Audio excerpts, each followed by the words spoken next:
That's part of a grace-filled life, isn't it? Living a grace-filled life is understanding that life is not always what we want it to be. Without God and without each other, we're in big trouble. We need to depend upon Him, we need to depend upon each other. We need each other. No matter who we are, no matter where we go, no matter what life we've lived in the past, it doesn't make any difference what even happened last week.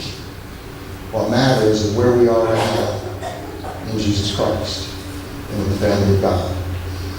You know, that's the hard part of life. You know, we live in a world that grace is often laughed at. This idea of being humble, of being forgiving, of being gracious, of being kind is laughed at in our world today. It's weakness. And yet God calls us to be grace-filled people, to live grace-filled lives. And grace is a wonderful word. You know, there's all kinds of terms, ways we describe it, you know, unmerited favor of God, and sometimes it's understood that grace is getting something we don't deserve, and mercy is getting what we do deserve, not getting what we do deserve, all those things like that. But grace in its purest sense, when you look at the words grace in both Testaments, in the Hebrew and the Greek, comes down to the presence of God. That's the essence of grace. A grace-filled life is a life that is filled with God Himself. Filled with His will and desire for our lives. Filled with His presence in our lives more than our own desires and wants. And this month we're going to be looking at a grace-filled life and realize the Bible teaches us this life is not about success the way the world sees success. This life is about significance. It's about living a life that means something, not just having stuff. It's about a life that has touched other lives. About a life that has made a difference in our world.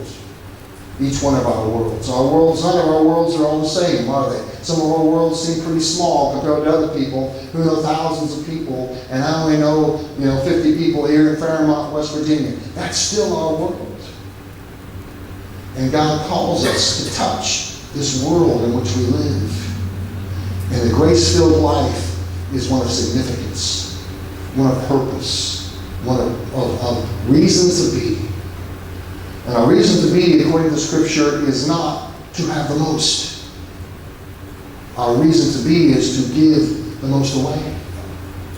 Our reason to be is to live our lives for God and for others, not for ourselves. Grace-filled life understands that it's never about me. It's always about Him and to whoever He leads me to. And to live a life that is fully and completely in Him. I'm going to try not to, I don't ever yell, you know that. I'm trying not to stretch my voice today. So if you know, I had laryngitis this week, and I'm trying not to get too excited. So if my prayer was a little, get me to me. I'm trying to protect what God has given me here.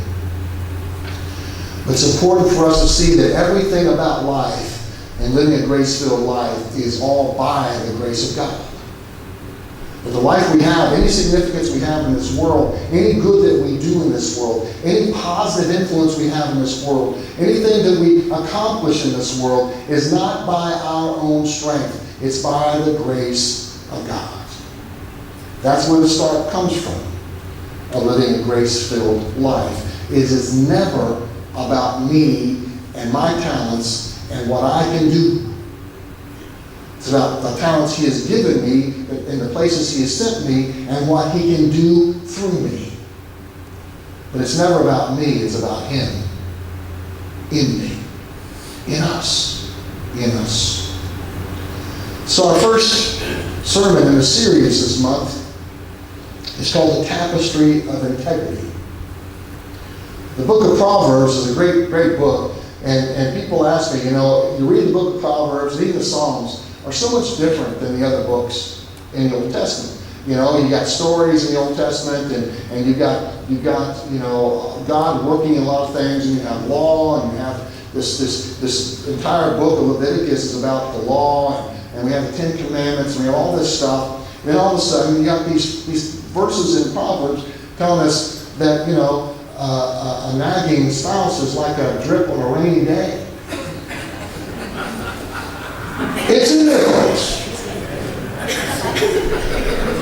Now, I'm not about to say wife, I'll get in big trouble. But a nagging spouse is like a drip on a rainy day. It's in the Proverbs. What is this? Well, the Proverbs take the law and take the relationship God wanted Israelites to have and shows us what it looks like in life. This is what it looks like. It isn't about keeping the letter of the law. This is what it looks like when you deal with each other.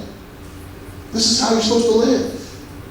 The Psalms show us people dealing with their own struggles with what's going on in life, and it shows us all the pain and suffering of their life, but knowing what God has taught them and what God wants them, and they go back and forth with God, and they have no trouble. I was told by my grandma, don't ever question God, and yet in Sunday school I'm reading the Psalms, and they're all saying, how long, oh God? Well, how come they can?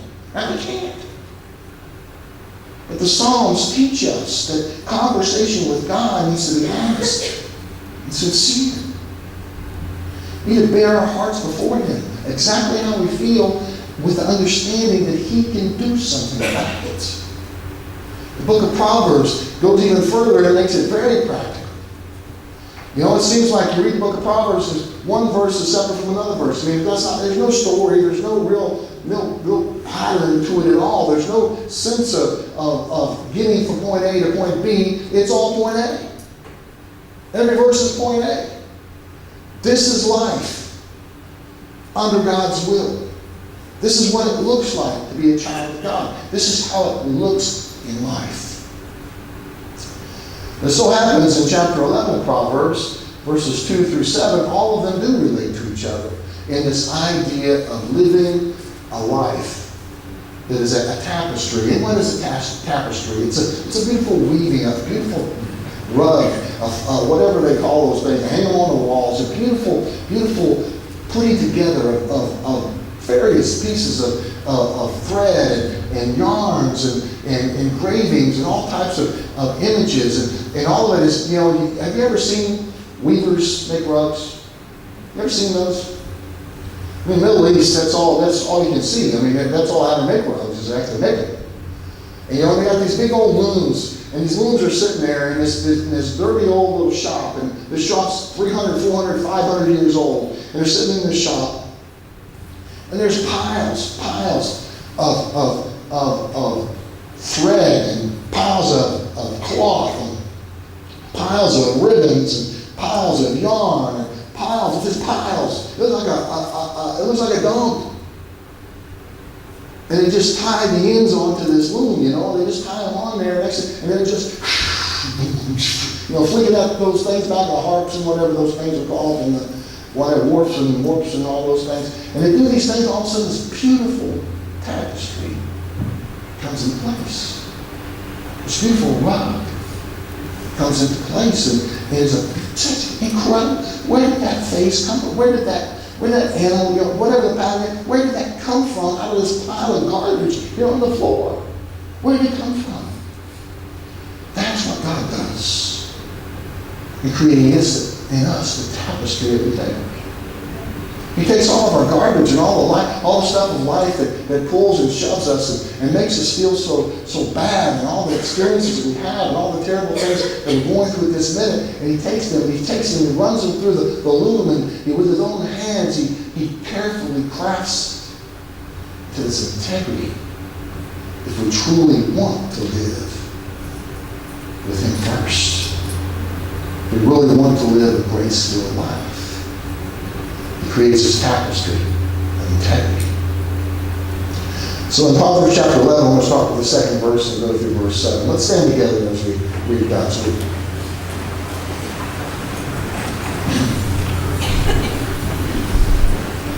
When pride comes, then comes disgrace. But with humility comes wisdom. The integrity of the upright guides them, but the unfaithful are destroyed by their duplicity.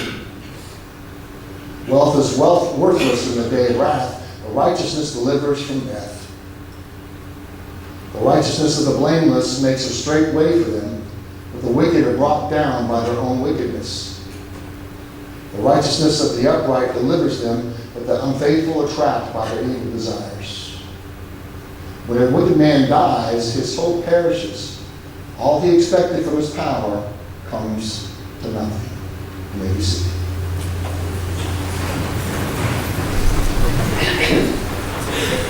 When pride comes, then comes disgrace. Or I've often heard it, first comes pride, then comes the fall.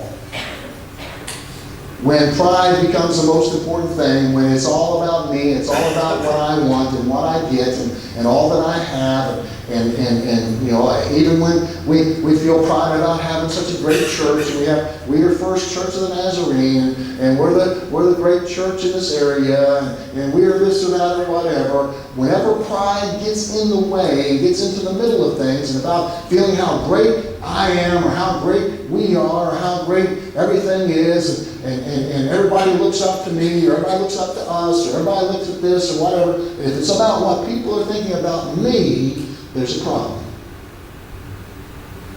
For pride, what's in the middle of that word? An I. What's in the middle of sin? I. And I will always cause trouble.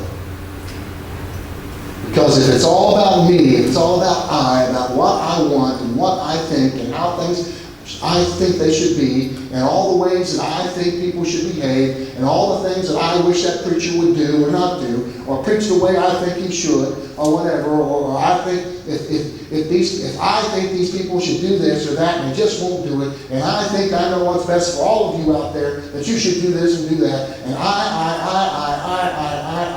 destroys.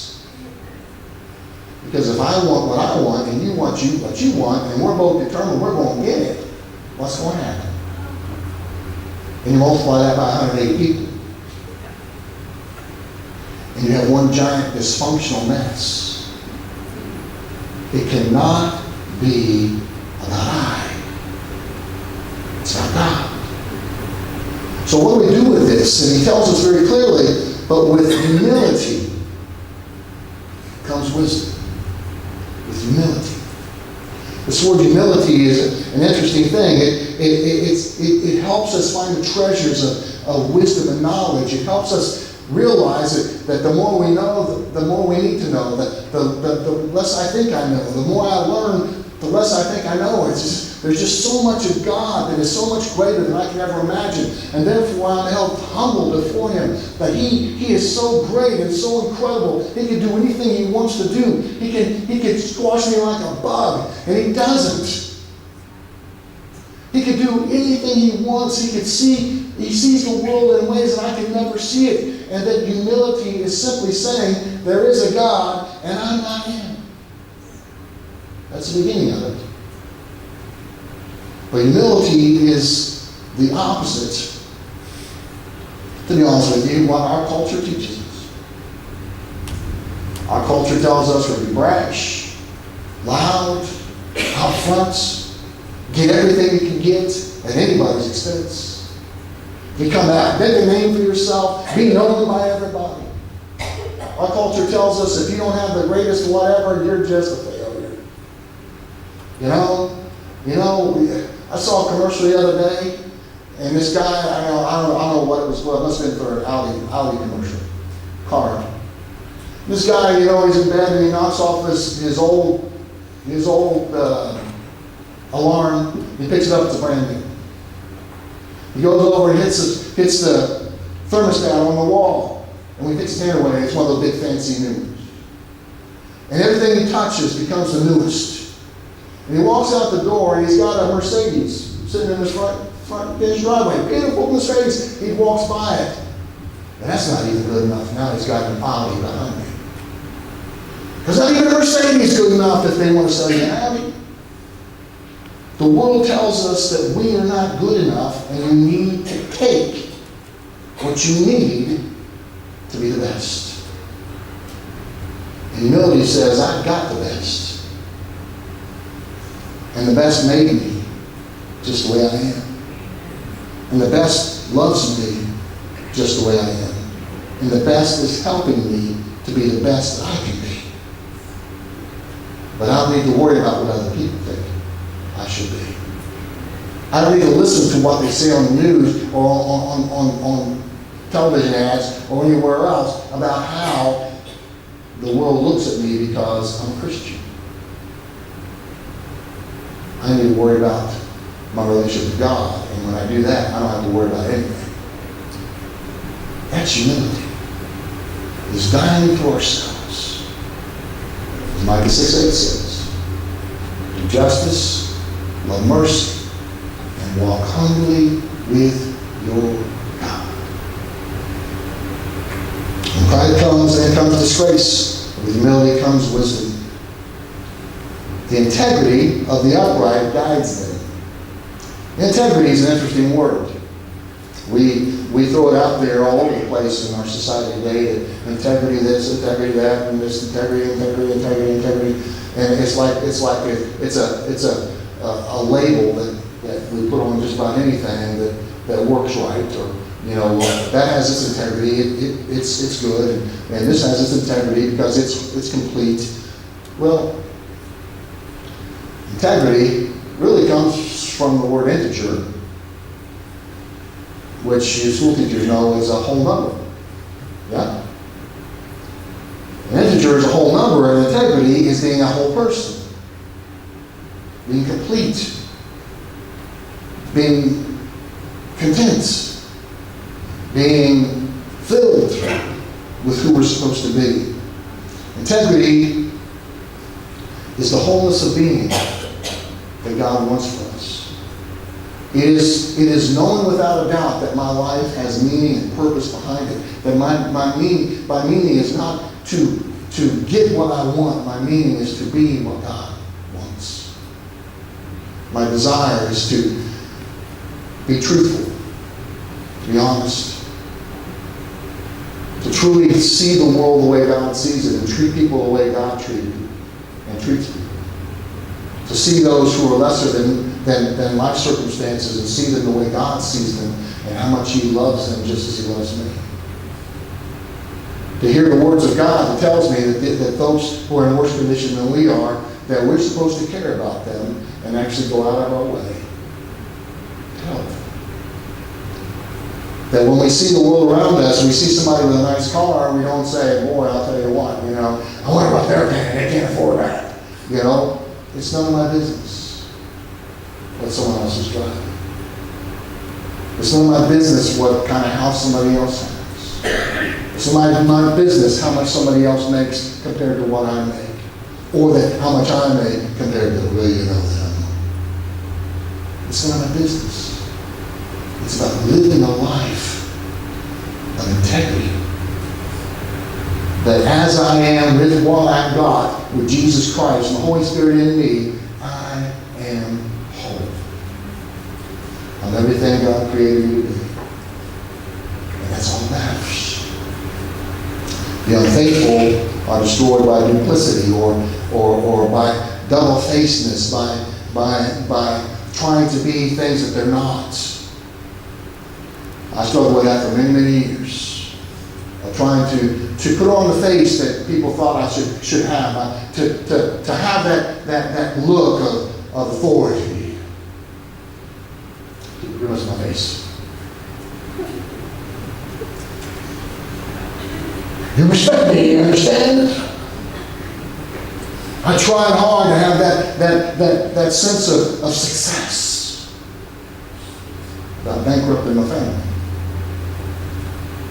I tried hard to look good on the wall with all of my awards and all of my diplomas. And the funny thing is, after a while, they start to turn yellow, and you can't buy any new ones. When somebody shuts the door too hard, they fall off the wall. Hey, that's me up there. That's me. Oh, look at how great I am. Don't slam the door. That's me and nothing down. true to who God has called us to be. So when he tells us, out of our mouths come what's in our heart. What comes out of our mouth needs to be the truth from our soul. And how we live should be actually what we believe. And how we treat others should be the way God treated us. It has to be true, truly us inside. See, duplicity is the perversion of tongue and speech. It is pretty much always, actually this word is only used one other place in Proverbs 15. And it means perversion of the tongue. So duplicity is perversion of what is truly inside versus what we actually show outside. And what we know to be true on the inside and what comes out of our mouth that is not true. Integrity of the upright guides us. If we truly want to be whole people, he will not let us fall. He'll help us to make good decisions. He'll help us to be true.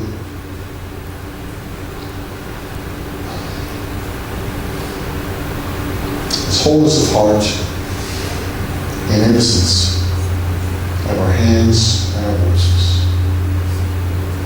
But what I say and what I do with my hands is innocent of any motive that is selfish. Wealth is worthless in the day of wrath, but righteousness delivers from death, of course, eternal death. Wealth is worthless. As an archaeologist, I've seen numerous tombs from the early Bronze Age, 3000 BC, opened up. And they actually thought they could take it with them. The Egyptian pharaohs thought they could take it with them. They built these massive tombs, massive things, and they had gold and statues. And many of the pharaohs actually brought in their servants and killed their servants in the tomb so they could have them in the grave. They thought they could take it with them. I imagine they were a little surprised to find out that in the course of thousands of years that people just came in and stole all their stuff. Stuff cannot go with us. God's Spirit carries us into the future. God's Spirit carries us into eternity. Righteousness of the blameless makes a straight way for them, but the wicked are brought down by their own wickedness. Wickedness, according to Proverbs, is a choice that we make. We choose to do our own good. We choose to do what is best for me. We choose to treat people like garbage so that we can get what we want. We choose to manipulate people. We choose to talk about them behind their back. We choose to cause trouble to try to help improve our condition. So the righteousness of the blameless, those who are complete in him, justified, perfect. Well, that word perfect, I know I talked about it before, but I talk about it again. This word perfect that we confuse so much with this idea that we have today that something is perfect. It is absolutely unchangeable. There's nothing whatsoever. Something that's perfect in our mindset is something that doesn't have any blemish on it. It's never been touched because there's no fingerprint on it. It's perfect in every way. And that is not the biblical understanding of perfection. Perfection of biblical understanding is anything that does what it was created to do. I use an example of my old watch, and I still have it. You still see it's still big, and it's still scratched up, and it's still a 1999 fake gold, and the gold string silver in places. It's still there. I talked about it now for 10 months. I still have it. Why? Because it keeps time. It does exactly what it was created to do. From a biblical perspective, even though it's not a $5,000 Rolex, and it's not true gold, and the glass is not glass, it's plastic, and it's all scratched up, and it's stretched out, and you wouldn't give a street vendor $1 for this thing if you looked at it close enough. But it's perfect because it does exactly what it was created to do. And human beings were created to have a relationship with God that is personal and close, to walk hand in hand with Him in the cool of the day in the Garden of Eden.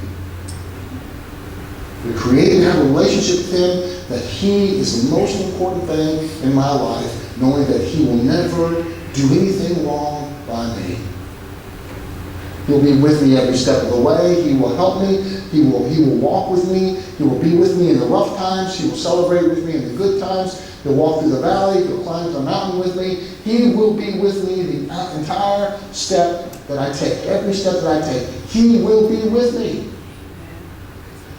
And we live this and believe it, and within our hearts have the Holy Spirit dwelling in us, and we have surrendered ourselves and died to ourselves and fallen before God and say, God, here am I. You are my only hope. I'm going to live my life for you. I'm going to do exactly what you called me to do. You've given me these abilities, and I got this job because you've given me this job. It's not because I'm the greatest. It's because you have brought me to this place.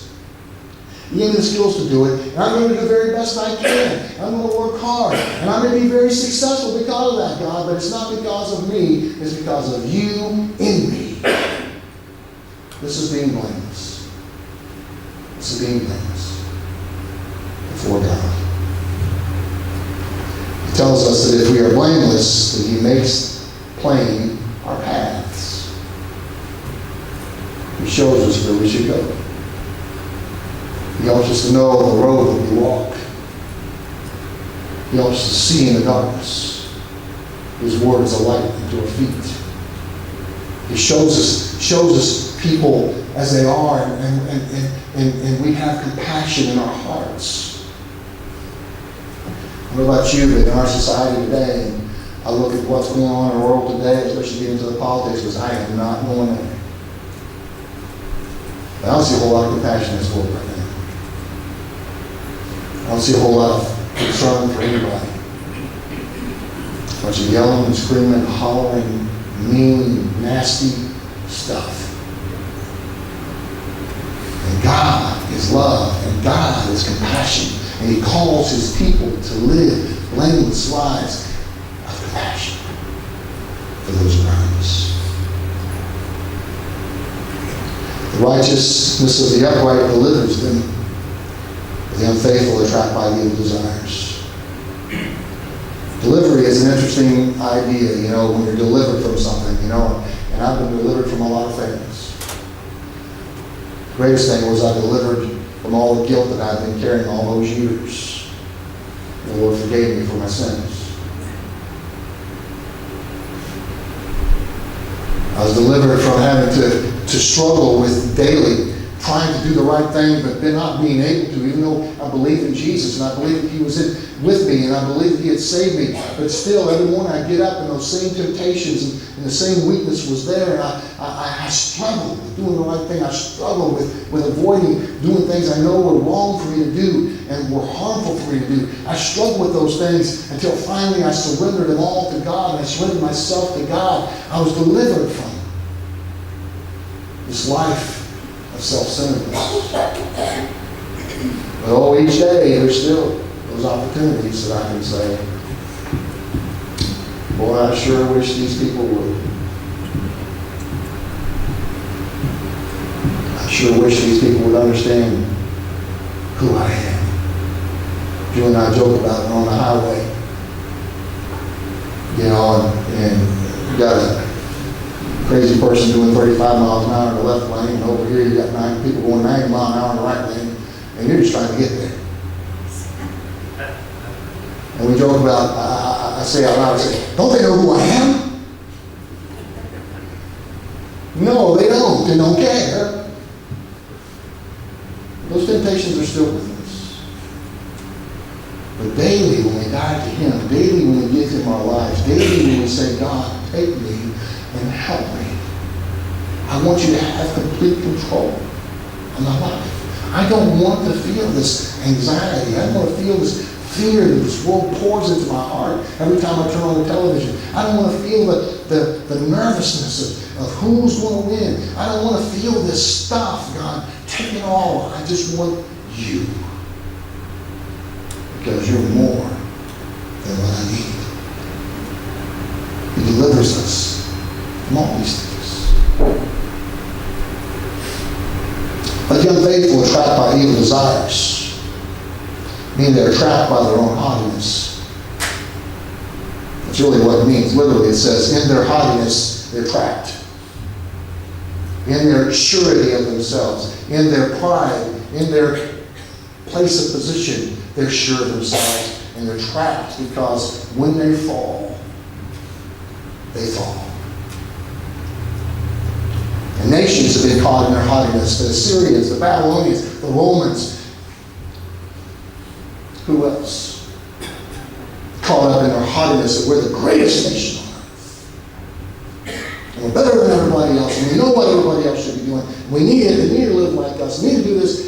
Every great empire from the beginning of time has done this. And their haughtiness has brought them crashing to the grounds. Even Israel themselves. And God cried out to them. If my people who are called by my name will humble themselves,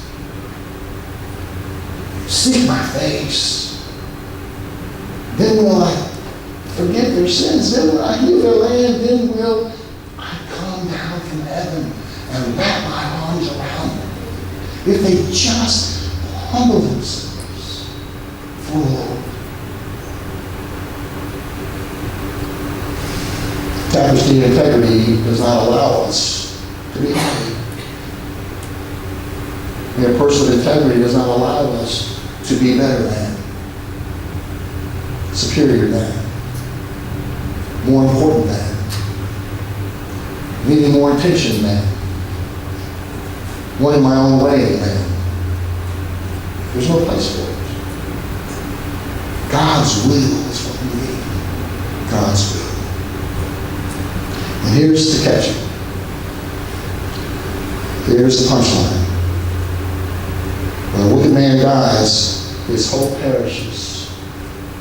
His expectations, his desires, his grandeur that he dreamed that he would be, something that will they'll build monuments to and will be known forever and ever and ever. And the great Greek heroes past, I live in the age of so-and-so, and I live in the age of so-and-so. And you ask a seventh grader who just took, or a junior high school who just took world history, and they say, well, what about the so-and-so?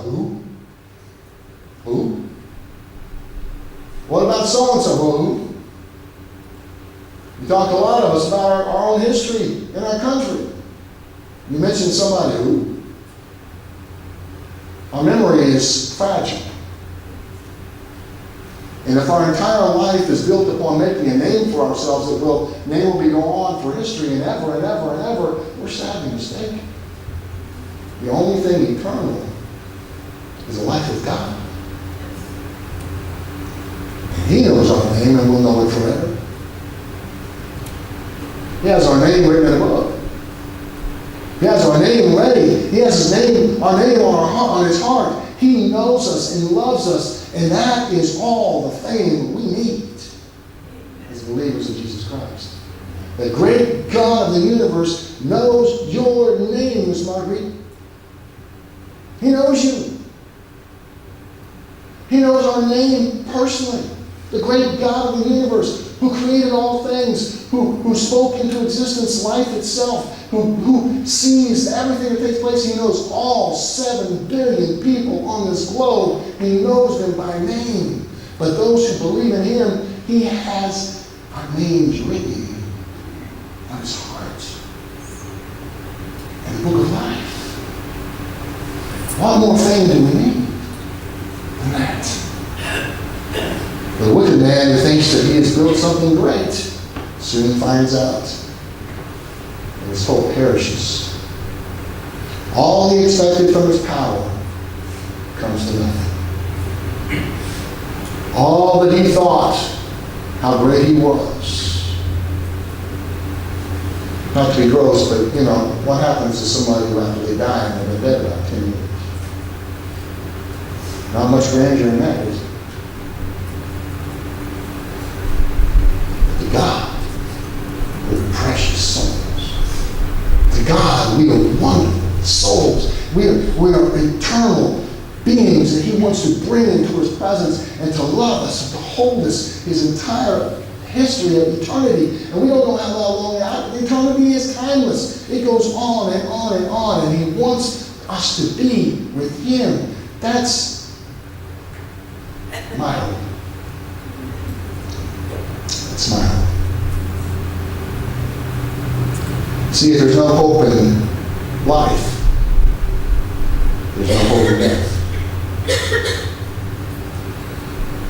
If we don't have that hope in our hearts right now that there is a future, that there is a life beyond this place, if we don't have the hope in our lives right now that says, I have been saved of my sins, I've been forgiven my sins, and I have life in Jesus Christ. If there's no hope in my life right now that if I died today, I'd go to heaven. And in Kentucky we have lots of billboards up there. If you died today, where would you be?